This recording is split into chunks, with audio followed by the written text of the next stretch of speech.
Hi folks, I'm Andy from BlackJack Legacy, and you're watching This Week in Wargaming, the weekly show that pulls on your pants, gives you a wedgie, and then tells you what's happening in tabletop news. This week we ask, is Kill Team all grown up? We take a look at what's in the box and find a dead man's hand, and scream, I'm too old for this shit, with an 80s inspired cop duo. Let's kick things off with something a little different to normal, with some paint news. If you're not aware of Colourforge, then you're really doing your mini painting a disservice. Colourforge make lots of different hobby products, but by far their most well known is their coloured spray cans, which are perfectly colour matched to Citadel's acrylic paints. And that's important, as even Citadel's own spray cans aren't colour matched to their own acrylic paint pots. Colourforge are. I use these myself, and I can honestly say they are far and away the best spray primers I've ever used. And so much so, I find myself using my airbrush less and less to get basic block colours down in a well-covered matte finish. Well, Colourforge's latest idea might well relegate my airbrush to the dusty shelf completely, and that's zenithal spray cans. For those who don't know what zenithal spraying is, it's the process of starting with a darker block colour and then spraying either from a slight angle or from above with a lighter colour to give the appearance of light hitting the object from above and simulating highlighted colour, without having to go through a lengthy process of highlighting and shading. This can be very effective using black as the base colour and white as a zenithal highlight to give you a base for painting methods such as slap chop, glazing and speed paints. However, with these methods, you still then have to go in and paint the model. With this method from Colourforge, they supply you with 3 complementary spray cans which work together to give you a coloured and highlighted base colour to do the bulk of your work, really speeding up army painting. I was lucky enough to be asked if I'd like to take a look at a set, and I was sent the Red Triad. Now, I've done similar methods to this with my airbrush in the past, and I've been super impressed with how it turns out.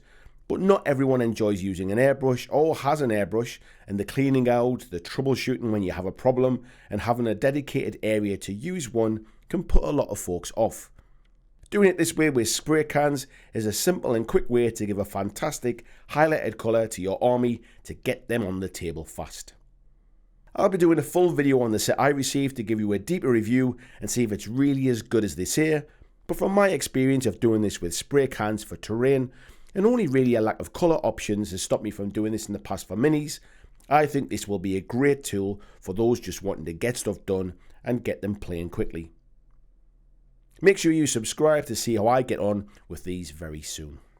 After the news a few weeks ago about Mantic's Twilight Kin being available to get your hands on, this week saw the annual Kings of War supplement book, Clash of Kings 2024, being available to pre-order. This book will include a new background for the Twilight Kin faction, a Twilight Kin army list, games rules updates, army changes and balances, and also some new scenarios to play. Priced at £25, this book will begin shipping on the 6th of November. Now, there's always a lot of chatter about codex updates, rules updates, meaning that rule books are now out of date, and army buffs and nerfs seen as pandering to uber competitive gamers. However, in this day and age, I just don't really see there being much other choice. You could either never address any issues and just say the book, even with any errors in there, is final, or you scrap books completely and move to an online digital only living rulebook where you need to constantly refer to it to check the changes. But I still think a lot of folks really enjoy the experience of a paper rulebook. I know I do. I think times are different now, and with so many of us globally chatting online, discussing rules and asking for clarifications, I think an annual update is probably the best mix of keeping things fresh as well as not changing on such a frequent basis that folks can't keep up. I'd love to know what your thoughts are in the comments, so let me know how you'd like to see games with many different armies and factions control their data balance, new releases and updates. I recently became aware of some interesting news from Great Escape Games about their Western game Dead Man's Hand, which will be seeing an update to its rules in the form of Dead Man's Hand Redux. The rules for this game have been around for approximately 10 years now, and over that time there have been tweaks to the rules, the stats, new factions released and expansions, all making it a big old game.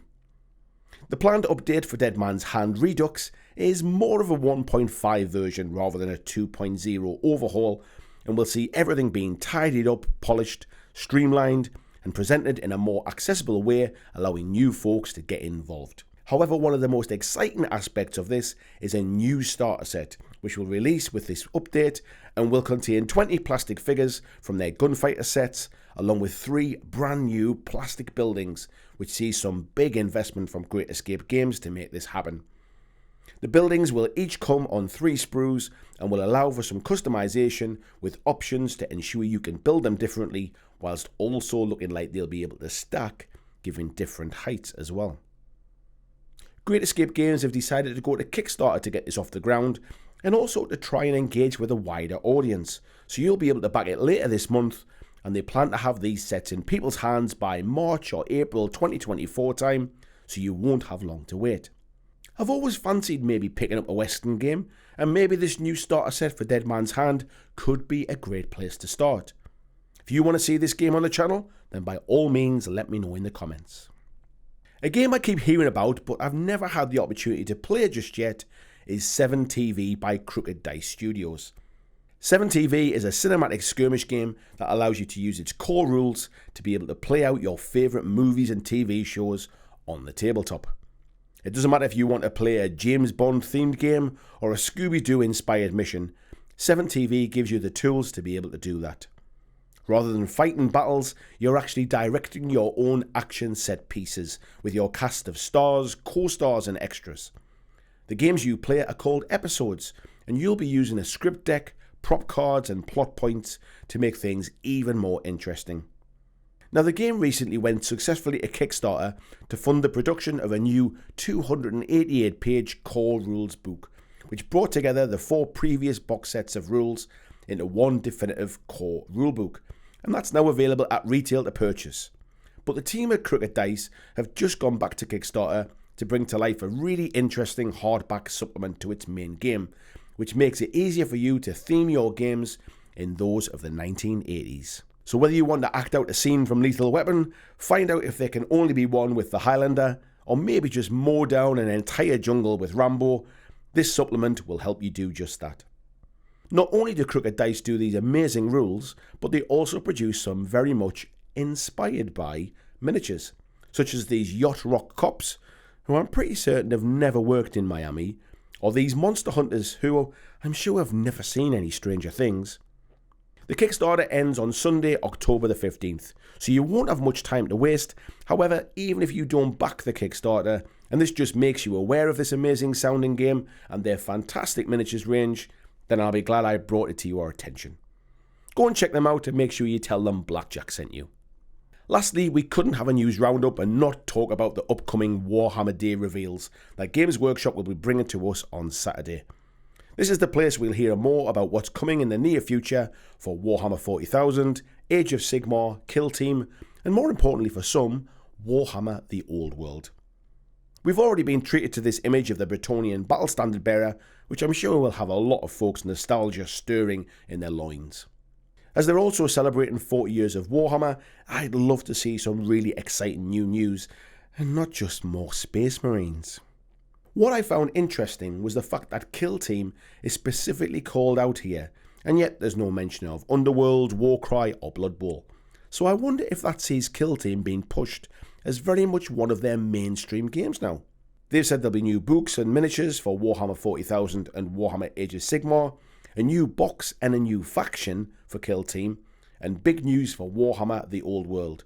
So it certainly seems like Kill Team is getting the VIP treatment right now. There's also a special commemorative model, which is the Ancestor's Wrath, a champion from the Leagues of Votan, and this will be available to pre-order for 2 weeks from Saturday. Now, I normally don't watch these previews live, and I tend to just catch up with the information on Warhammer community afterwards, but I'm sure many of you can't wait to see what's coming down the Warhammer path. No doubt something will grab my attention, and we can chat about it in next week's update. Let me know what you're hoping for, and are you one of those who can't wait for the arrival of the Old World? That's it for this week in Wargaming. Let me know what you think about the stuff I've covered here, and don't forget to like the video and subscribe so that you're kept up to date with what's happening in the Wargaming world. See you next week, and happy hobbying.